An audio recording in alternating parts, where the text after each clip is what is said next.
এবছর মনে করেন যে মালের রেট দেখা যাচ্ছে কোনো দাম বাড়ার মধ্যে নেই, দুই একটা মাল বাড়লে বাড়তেছে, আর নাহলে ওই সমতুল্য আছে বাজার।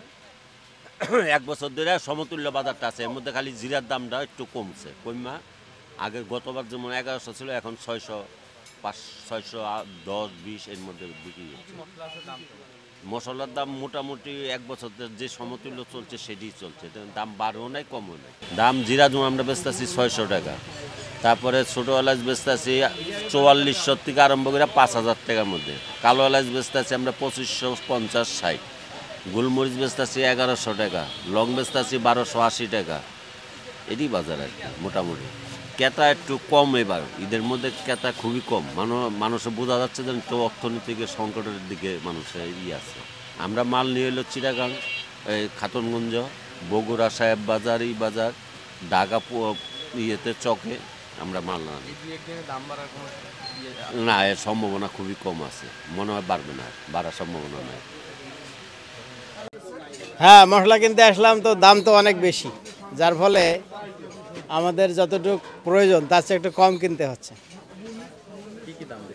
যেমন ধরেন এলাচের দাম বেশি, তারপরে গুলমরিচ, এগুলোর দাম বেশি, এগুলো একটু কম হইলে সাধারণ মানুষের ভালো হয়।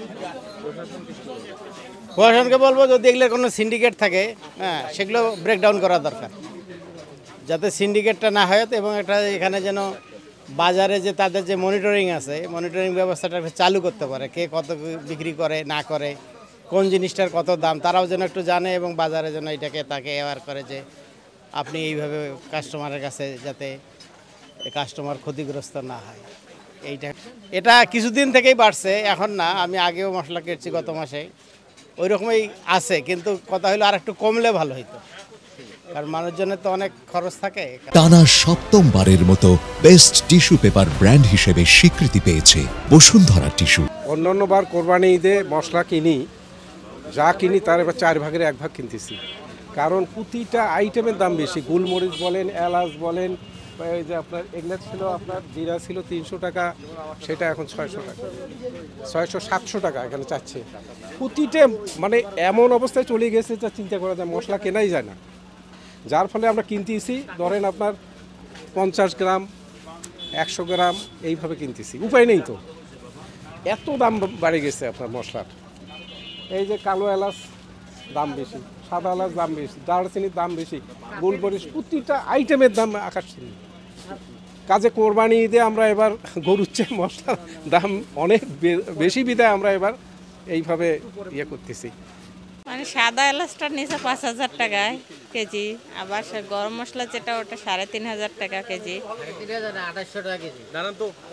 না না, আমি যখন কিনছি ওই রকমই ধরছে, ওই রেটটাই আমি কিনছি। এখন বর্তমান বাজার যেটা, এই রেটে তো সবাই কিনে খাইতে পারবে না ওই রেটে, সব মিলিয়ে দাম অনেক পড়ে।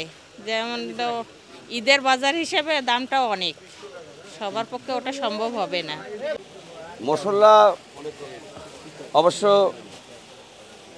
আগের তুলনায় একটু কমের দিকে, হ্যাঁ আগের তুলনায় একটু কম হয়েছে, তবে গরিব মানুষের জন্য কিনা বড় মুশকিল, গরিব মানুষ কিনতে পাবে না, যারা কোটি কোটি টাকার ব্যবসা করে তারাই কিনতে পারে মশলা, তাছাড়া আসলে গরিব মানুষ কেনার মতন শক্তি, রিক্সাওয়ালা, ভ্যানওয়ালা, এদের গরম মশলা কেনার মতন কোনো হাতের নাগালের বাইরে।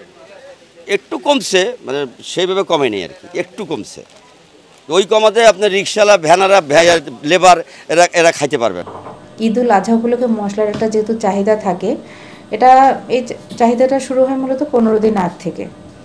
আমরা বিভিন্ন ধরনের হটলাইন থেকে আমাদের অভিযোগ আসছে, আমরা পাচ্ছি বিভিন্ন ভোক্তারা যারা বাজারে গিয়ে মনে করছে যে হয়তো মশলার দামটা বেশি।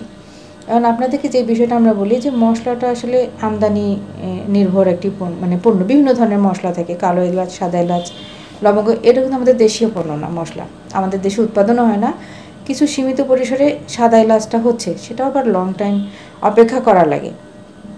তো আমাদের দেশে যে মশলার বাজারটা মূলত হচ্ছে ভারত এবং ইরান কেন্দ্রিক, এবং ইন্দোনেশিয়াও থেকে কিছু কিছু মশলা আসে।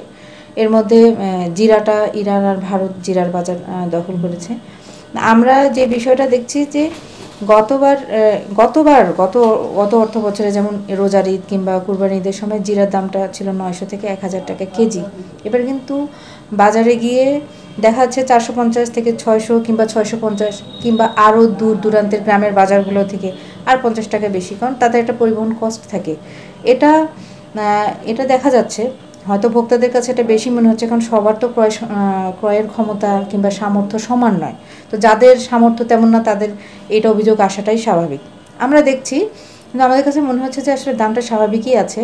আর আরেকটা বিষয়, এইসব বিষয় নিত্য প্রয়োজনীয় পণ্য সামগ্রী, যেমন কিছু কিছু ক্রাইসিস যখন অ্যারাইজ হয়, ডিম, আলু, চাল, এগুলোর দাম যখন গভর্নমেন্ট নির্ধারণ করে থাকে, তখন আমরা করি কি, নির্ধারিত মূল্যের বেশি যেই নেয় আমরা ব্যবস্থা গ্রহণ করি।